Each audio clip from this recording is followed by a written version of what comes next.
Right. Welcome, everybody. I see one person still waiting in the waiting room, so I'll give it one more second. Okay, as folks are kind of joining and coming in. So I wanted to just start off and check in with folks who are on the call about who has heard of a concept of an equitable evaluation. And you can use your hand raise function or leave a note in the chat if you are familiar with the notion of equitable evaluation.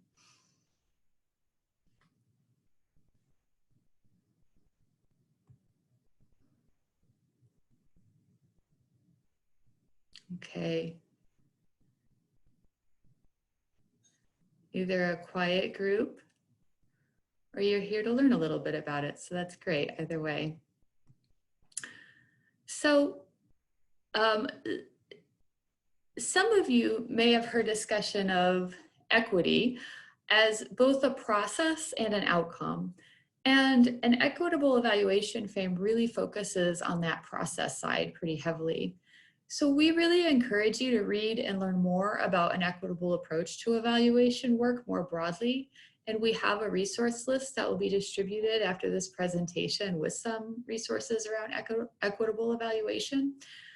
But today we're focusing on how we have used equitable principles for measures and data collection methods in particular that represent, engage, and honor our participants by putting people first in evaluation.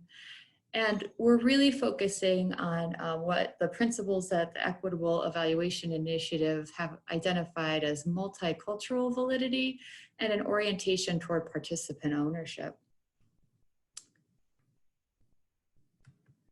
Next slide, please, DaSha. We found that there is often a balancing act between meeting both funder desire for rigorous design and partner concern for participants' experience. But there represent both challenges and opportunities in finding the sweet spot between those. So we can often find compromises by really putting people first when we're engaging in our evaluation practice. So this means first and foremost, listening to all of our partners, right? They have great wisdom and great feedback for us. It means acknowledging everyone's needs in the room, including our needs as the evaluators. And it means meeting participants where they are.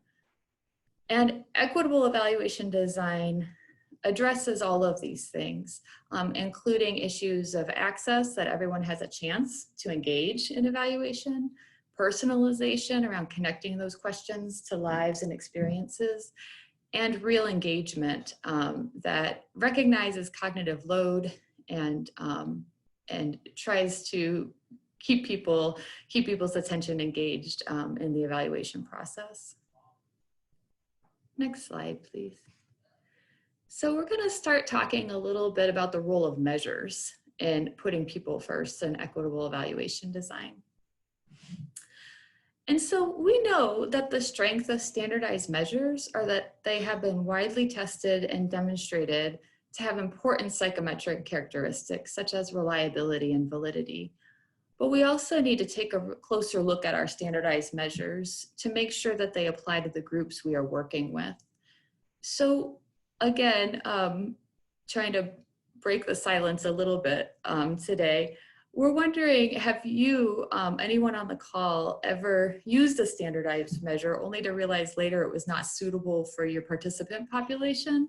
Raise your hand if you've had that kind of experience, or you can drop a note in the chat about it too.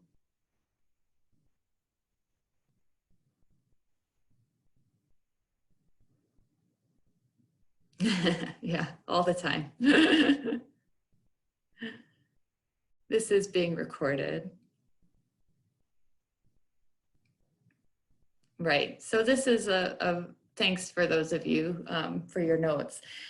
Yes, this is a really common experience and one that we've all sort of faced and struggled with. So a few things that we have found that are really critical to check in on is to take a look first at the samples used to establish reliability and validity. Is your participant group represented in those samples? And if not, the reliability and validity may not be the same for your partners that you're using those measures with. If you are struggling to find that data around the psychometric properties, another way to approach this is looking for applications in other published work. Have others used these measures with similar populations? Many researchers have successfully applied a standardized measure to a unique group. What was their experience and what did they find? And finally, even if your measures you're finding that they've been working with other groups and other folks have used them well, it's always good to carefully review the language and relatability of items or approach. Will the items make sense and resonate with your participants? So I have an example of a breastfeeding item from the Michigan PRAM state survey that we identified in an evaluation to support African American mothers. We really liked this measure because it is used extensively on statewide samples of Michigan moms to assess breastfeeding behaviors and barriers. So we know we'll have an opportunity to compare our participants' responses with the state data. But we also know from literature reviews and talking with our partners that there are some culturally specific reasons that rates of breastfeeding are lower on average for African American moms compared to white moms. So here's an example of us trying to use a hybrid approach where we embraced the established metric, but we added two additional options around barriers to get at whether a lack of education or support, both formal from like community education, hospital staff or doctor's offices, or informal support coming from mothers, aunts, sisters, partners, or friends were barriers to breastfeeding. So oftentimes, there's rarely a standardized measure that meets all of our needs all of the time. So we often find ourselves in a do-it-yourself type of frame with measurement. How many of you have been in a position of having to create items for evaluation? I'm guessing many, many of you, all of us have been in that space. And I'm curious if you feel like dropping in the chat any sort of thoughts or experiences you've had around that. Every single time. Thank you. Yeah, I can't think of a single evaluation project where we haven't had to define at least some of our own measures. Okay, thank you. So again, when you are working with your own measures, we have the flexibility to address really specific evaluation questions or program needs. We are able to adapt to constructs of the program, and again, we can do significant adaptation of language or context outside of the standardized instruments. Creating items allows for this maximum flexibility. Here's an example of just an item that we've used applied to one of our state projects. Allows you maximum flexibility in tailoring your items to meet the needs of participants or programs that they are engaged with. While we lose the ability to compare results or broader research and experiences, we are able to ask questions about a specific experience in a much more direct and contextual way. Next slide, please, DaSha.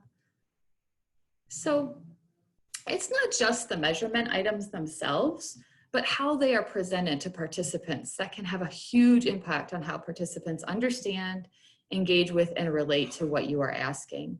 So I'm curious how many on the call here have ever heard of universal design or applied it to your evaluation work. Again, you can raise your hand, give the thumbs up, or leave a comment in the chat.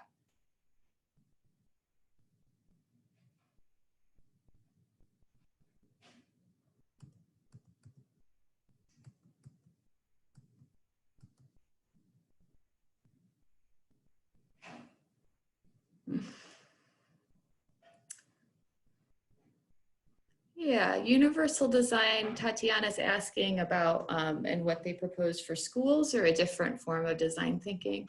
Universal design thinking can be very broad, and so we're going to use it. We're going to talk about it today as, in our case, we're designing evaluation measurement.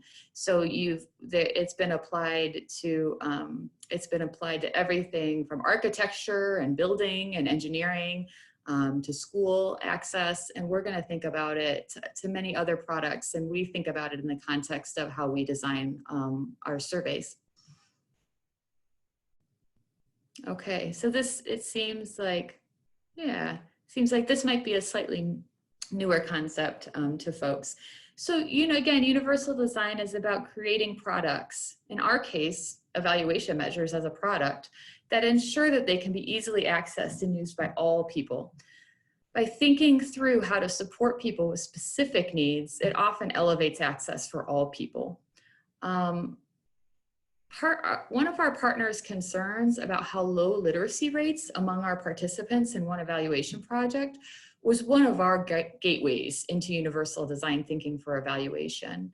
So that began our journey into use of visual cueing and other supports, including things like text-to-speech functionality, using save and return later functions for online surveys to give folks time, and larger response buttons for both visual ease and dexterity purposes. And all with the aim of supporting participation and evaluation. We first saw the power of this approach in our office-wide testing. Our colleagues actually really loved it when we were sort of testing some of our more enhanced features out on them. And after using these supports and learning more about them from others who have really published their findings, we're now utilizing a lot of the same approaches for professionals that we work with through training projects and other kind of systems change work. So again, really emphasizing that while universal design might start with addressing a specific need, it really can benefit everyone. And now I'm gonna give it over to DaSha Stockton to walk us through some examples of applying some of these concepts in our work.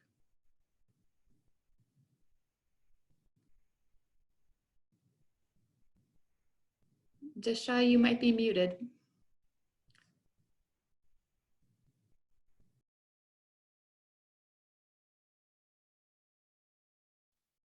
All right, thanks, Julie. Sorry about that. I was trying to unmute myself with my headset. However, that doesn't always work. As Julie mentioned, I am going to be talking about applying some of the things that she talked about in our surveys. So first, I'm going to talk about traditional forms. So as evaluators, when we have a large bank of questions that have overlapping response options, a matrix format is typically our go-to option. There's many benefits to formatting a survey in this way. However, the benefits are usually equal to the drawbacks as well. So by default, a matrix is designed to increase internal consistency with responses, because people can look at their previous responses across the item list so that they consistently respond in the same way. However, we've all seen an example where participants will go in on a paper form, or in this example, a digital form, and then just select all the same responses in under the same response column. Or on paper form, we'll see a line that's drawn straight through. So this actually causes us to think, are people actually reading the survey items, and how consistent and reliable are the responses? So I'm going to, we're going to have you guys break out into breakout rooms, but before we do that, I'm going to go through an example of a traditional form that we've created that's digital, just to show you guys how participants may respond, or to get you a clear idea of the survey itself. So if I'm a participant, then for transportation, I might respond that for transportation, I get that support from my sister friend. And then for food or groceries, I might say other people in my life. And then for baby supplies, I might say my sister friend, Sister Friends program staff, and my little sisters.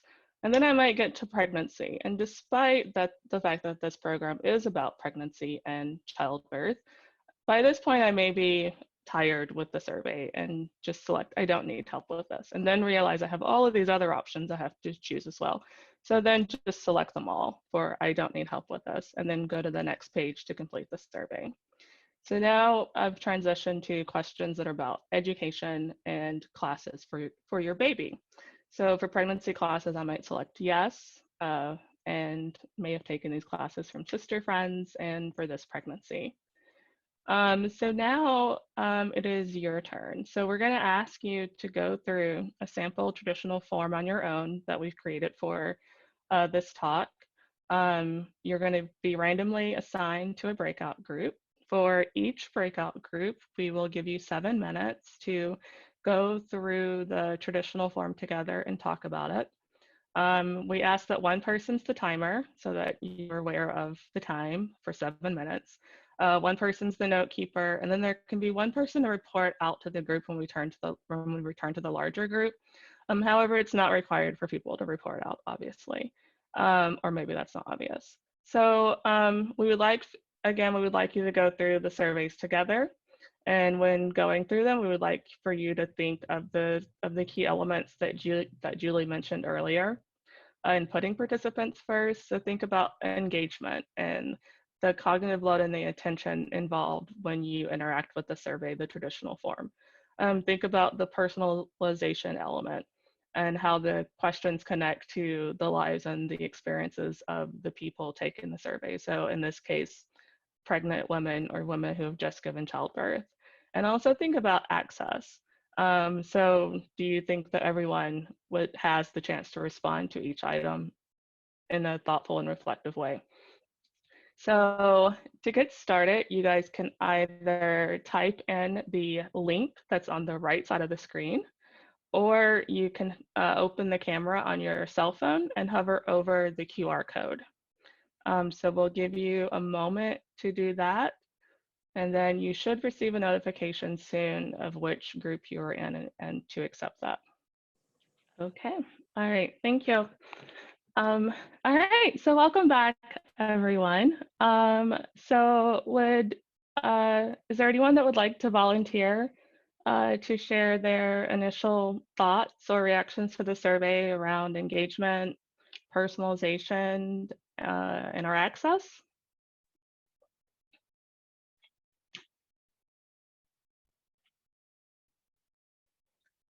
I can't see the chat box, so I don't know if anyone is saying anything. Okay.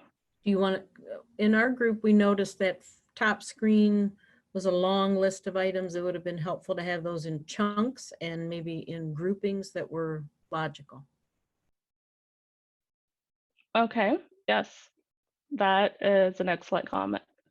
So what do you think that impacted the most? Do you think it impacted engagement for participation, or personalization, or access? Can you say any more about any of those?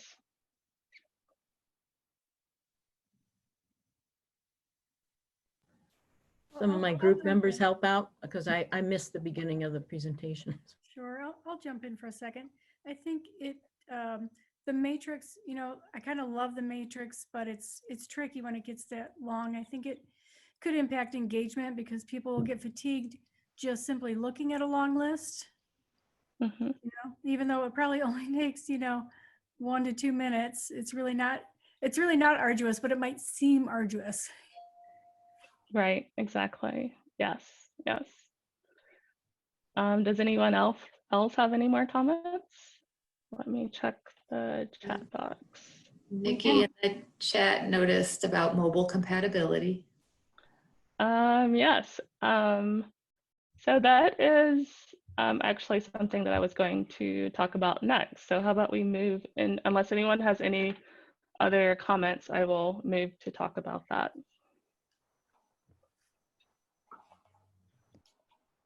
Okay, so if you were actually looking at the survey on your computer screen, then the response options at the top were very easy to read. It was also potentially quite easy to actually go through and click on the radio buttons to input your responses.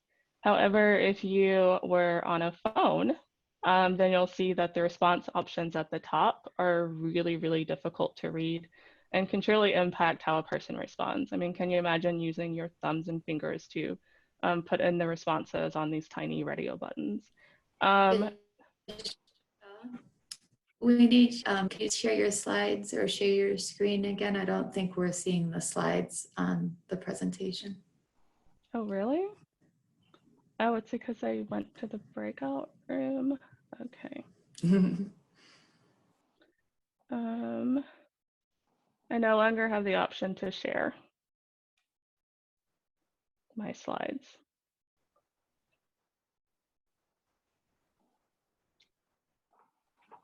Who's the host? They have to probably give you permission again? Yes. Try again, DaSha.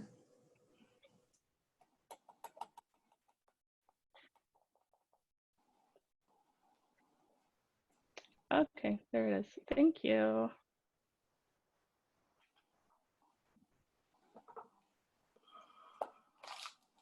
Okay, well, these things happen.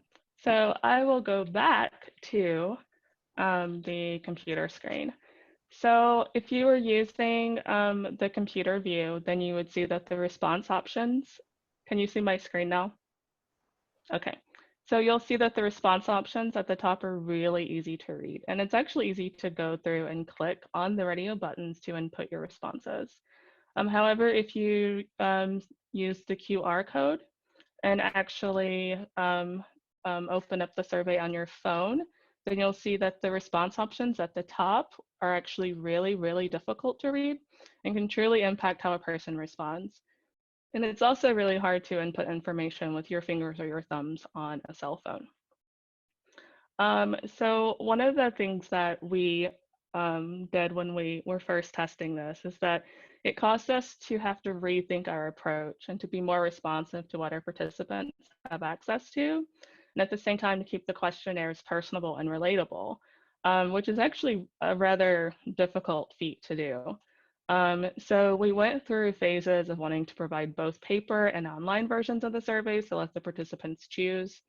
However, we found out that we needed to think beyond technology issues, but also access to reliable transportation and stable housing. Because for some of the women that were participants for this particular survey, it could be equally difficult to access the surveys online as it would be to return a completed survey through the mail. So we found out from our partners, and this is like one of the great things about having a good relationship with your partners, is that the option that had been most successful for them, because they'd already gone through all of this process as well, was to use digital outreach. Many of the women actually do not have access to Wi-Fi in their home, but use the hotspots at McDonald's to access information online and could do the same to complete our online surveys. So this information was key and truly guided our decision to focus on creating online surveys only. So just focusing on the digital platform. But we still had to think about how to be responsive to reading comprehension and engagement, because we're also equally aware that this population of women may have a low literacy rate. So we were getting there, but not quite there. So to address engagement, we implemented like some structural and architectural changes to each question item. So instead of having the tiny radio buttons that you see on your phone, we implemented larger and more enhanced buttons. We also included section breaks and white space so that each item was on a single page of a survey and not all items on a single page to prevent having to scroll up, but instead to navigate to the right on a cell phone. And we also added a save and return later option.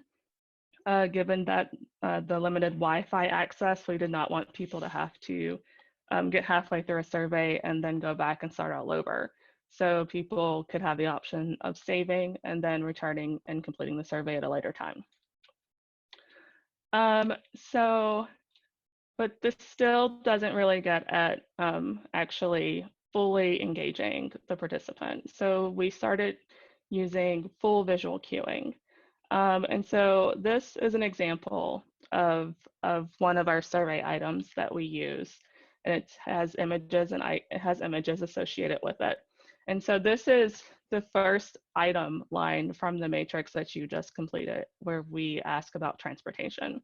As you can see, the structure is really different, but we're asking the exact same question, and it's much more easier to navigate on a cell phone and also easier to navigate on a computer.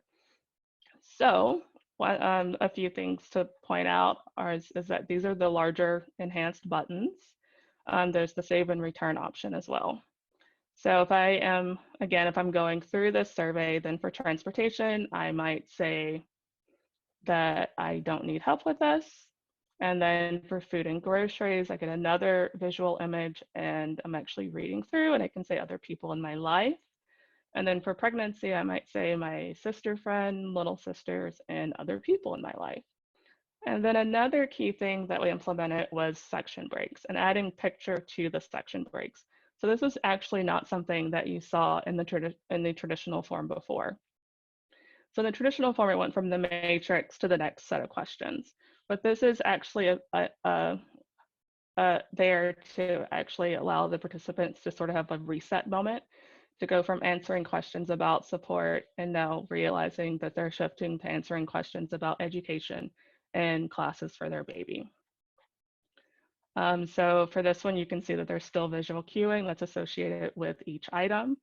And I might select yes, and then sister friends class and this pregnancy. So now we're gonna try this again with breakout groups. So again, you're gonna have 7 minutes. We would like one person to be the timer, one person to be the note taker, and one person to report out to the group.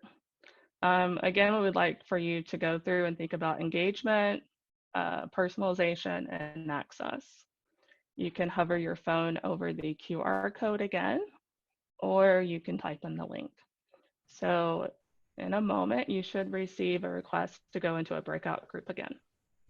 I also copied the link into the chat, so if you prefer to click on it directly, if that's easier for you. All right, so now let's try it again with the visual cueing surveys. So would anyone like to speak specifically to the difference in engagement for the full visual cueing form compared to the traditional form that you took the first round?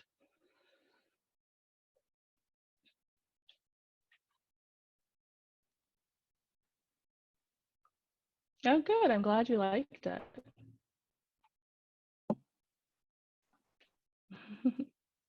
And would anyone like to talk about any of the other elements specifically related to personalization or access?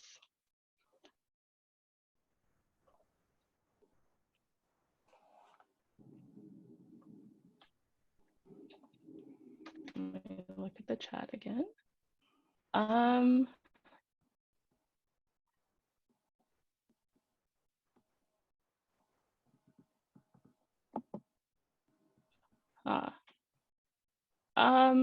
If the same question should be repeated on each screen, the speech feature was not enabled. I actually did not know that the speech function was not enabled on all of the screens. Was it only enabled on the initial screen? That's actually a really good point and follow-up thing that I should look at. I'm going to make note of that. I wanted to clarify, because I'm not sure that this is clear the way I typed it, but that the initial question about all those pictures was only on the first screen, and somebody might get called away and have to come back. And so the prime question that you're thinking about could be repeated on each page. That's a very good point.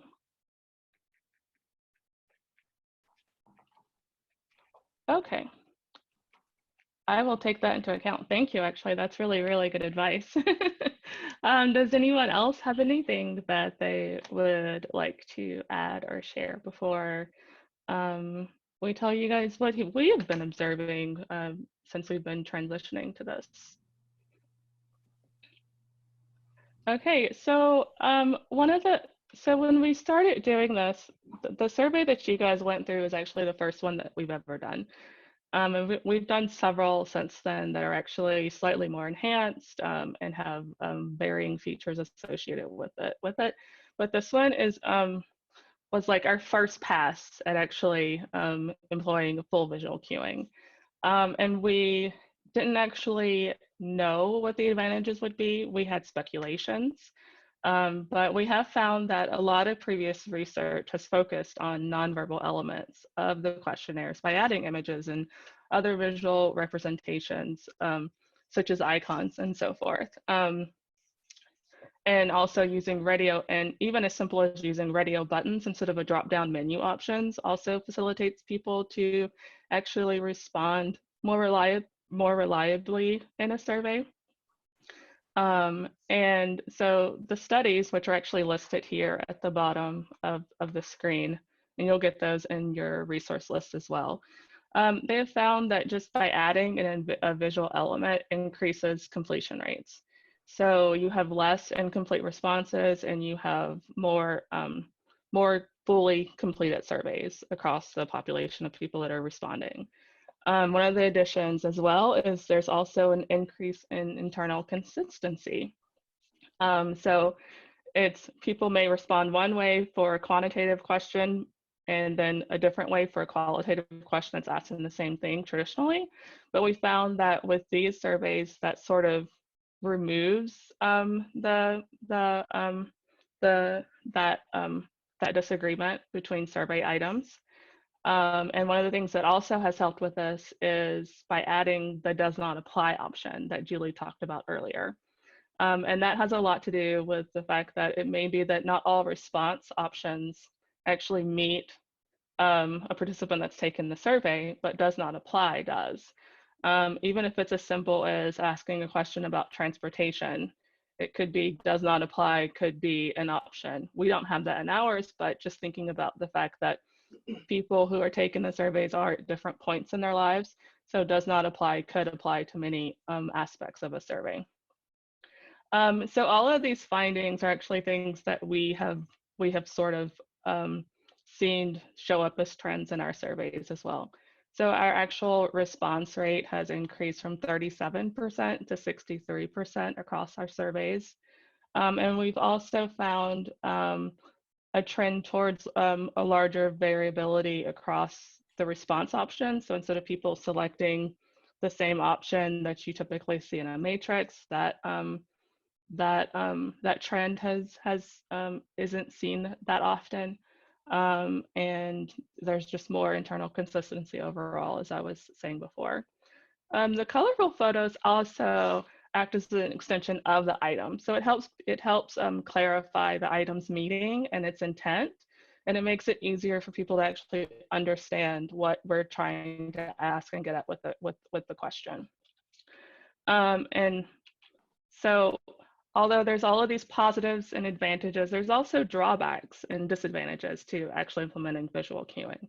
Photos can be misleading, and if they're not chosen correctly, you could very easily misrepresent the item, and it could also lead to someone taking their survey to feel uncomfortable or even potentially be offended.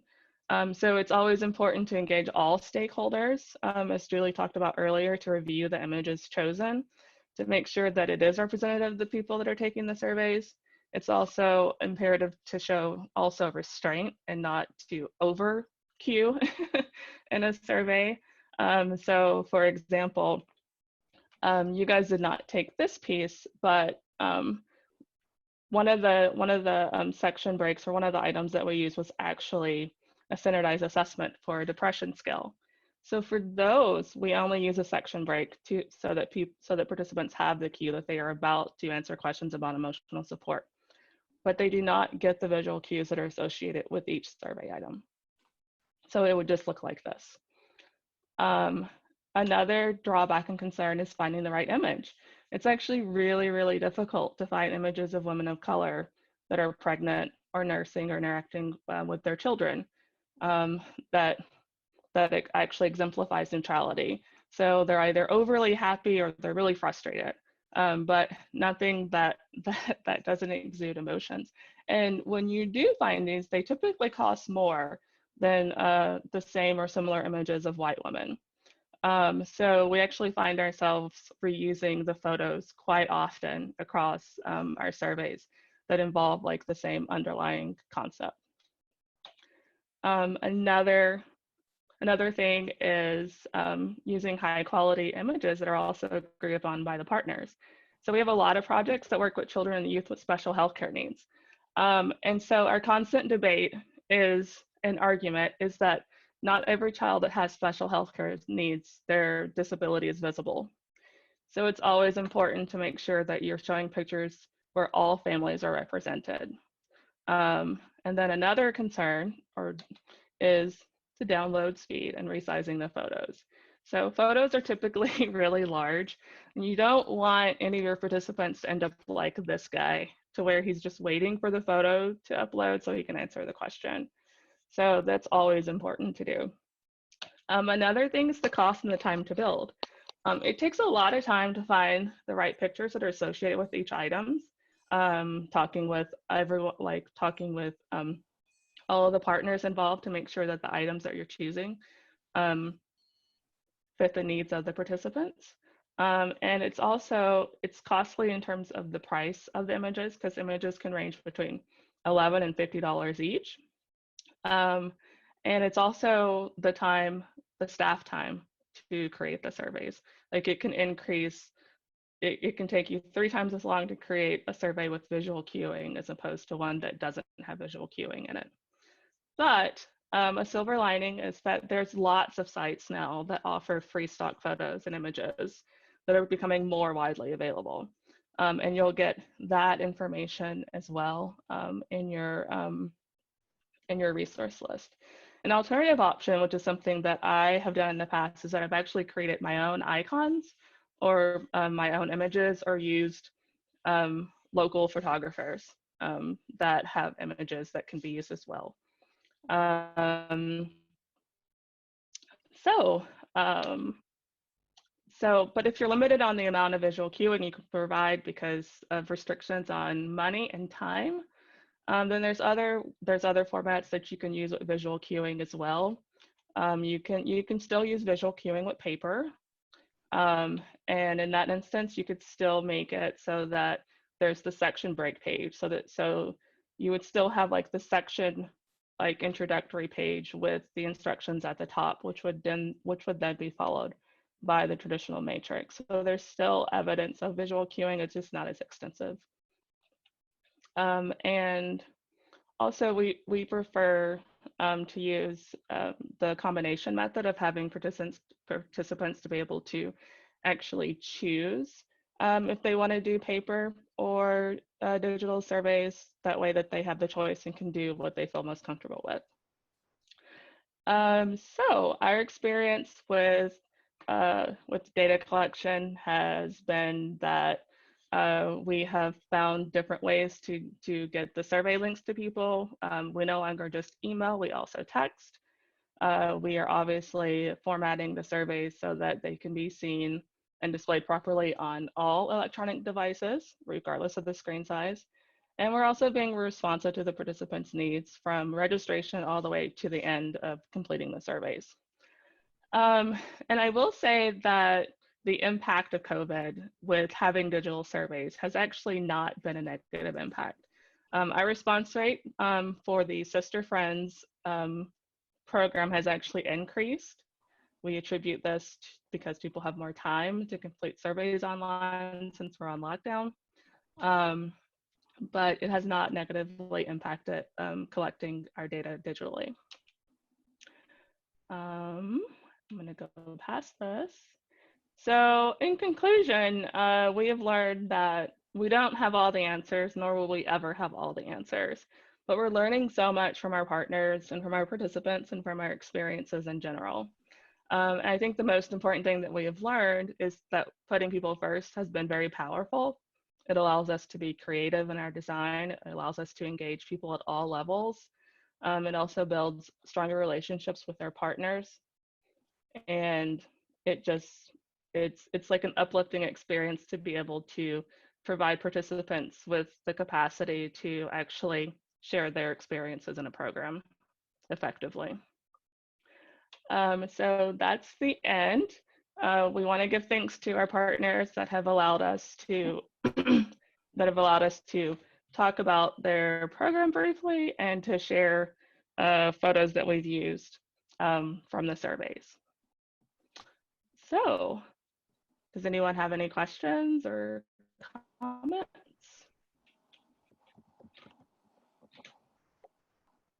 I know we're running short on time.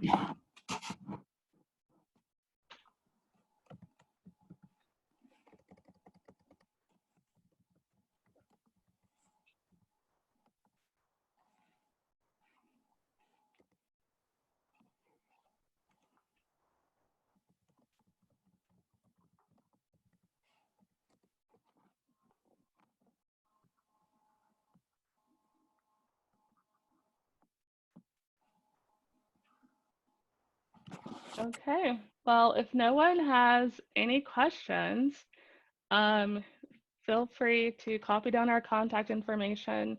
As I said, there's going to be a resource list that's going to go out. It's going to contain citations to the studies that we talked about. And it's also going to have some links to some free websites that provide online sites that provide free photos for everyone.